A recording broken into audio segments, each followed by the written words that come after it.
Create a new project at Kinemaster. Then choose any background image. Now increase the background bar a little.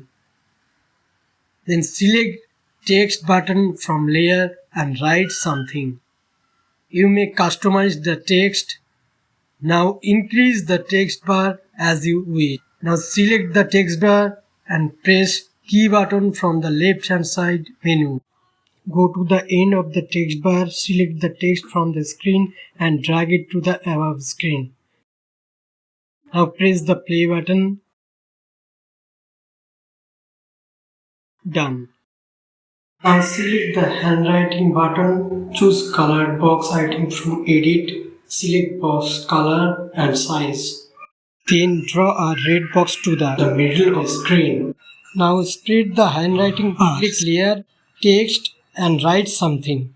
Now select the text on the screen and drag it to the right end of the red box. Now select the text bar and click on the key button from the left menu. Now go to the end of the text bar and drag the text from right screen to the left. Now press the play button. Done.